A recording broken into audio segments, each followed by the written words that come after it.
பேரவைத் தலைவர் அவர்களே, ஒரு முக்கியமான விஷயத்தை இங்கே பதிய வைக்க விரும்புகின்றேன் உங்கள் மூலமாக. நேற்று முன்தினம் அரசு அறிவிச்சிருக்கிறது, அனைத்து சட்டமன்ற உறுப்பினர்களுக்கும் புதிய வாகனம் இந்த அரசு வழங்குவதாக முடிவெடுத்து அறிவிச்சிருக்கிறீங்க. இல்லை, எங்களுடைய திராவிட முன்னேற்ற கழகத்துடைய நிலைமை இந்த அரசில் சபையில் நான் பதிய வைக்க விரும்புகின்றேன்.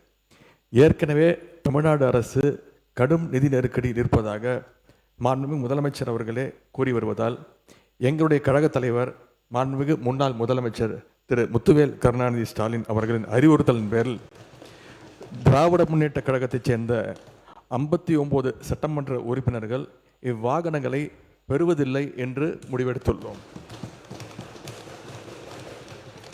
மேலும் அரசுக்கு ஏற்படுகின்ற தேவையற்ற செலவுகளை குறைக்கின்ற நோக்கத்தில் மாண்புமிகு சட்டமன்ற உறுப்பினர்கள் தங்களது தேர்தல் வேட்பு மனுவில் குறிப்பிட்டுள்ள பொருளாதார சூழலை கவனத்தில் கொண்டு பொருளாதாரத்தில் நலிவடைந்துள்ள உறுப்பினர்களுக்கு மட்டுமே இந்த அறிவிப்பின் கீழ் வாகனம் வழங்க வேண்டும் என்பதை இந்த அரசினுடைய கவனத்திற்கு தாங்கள் எடுத்து செல்ல வேண்டும் என்று கேட்டுக்கொள்கின்றேன். நாங்கள் கையொப்பமிட்டு இந்த கடிதத்தை உங்கள் மூலமாக அரசுக்கு கொடுத்துக்கிறோம். பேரவைத் தலைவர் அவர்களே, ஒரு முக்கியமான விஷயத்தை இங்கே பதிய வைக்க விரும்புகின்றேன் உங்கள் மூலமாக. நேற்று முன்தினம் அரசு அறிவிச்சிருக்கிறது, அனைத்து சட்டமன்ற உறுப்பினர்களுக்கும் புதிய வாகனம் இந்த அரசு வழங்குவதாக முடிவெடுத்து அறிவிச்சிருக்கிறீங்க. இல்லை, எங்களுடைய திராவிட முன்னேற்ற கழகத்துடைய நிலைமை இந்த அரசில் சபையில் நான் பதிய வைக்க விரும்புகின்றேன்.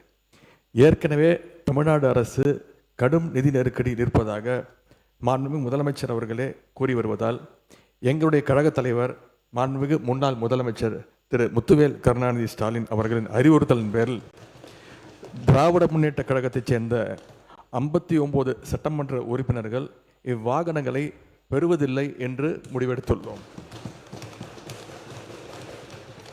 மேலும் அரசுக்கு ஏற்படுகின்ற தேவையற்ற செலவுகளை குறைக்கின்ற நோக்கத்தில் மாண்புமிகு சட்டமன்ற உறுப்பினர்கள் தங்களது தேர்தல் வேட்பு மனுவில் குறிப்பிட்டுள்ள பொருளாதார சூழலை கவனத்தில் கொண்டு பொருளாதாரத்தில் நலிவடைந்துள்ள உறுப்பினர்களுக்கு மட்டுமே இந்த அறிவிப்பின் கீழ் வாகனம் வழங்க வேண்டும் என்பதை இந்த அரசினுடைய கவனத்திற்கு தாங்கள் எடுத்து செல்ல வேண்டும் என்று கேட்டுக்கொள்கின்றேன்.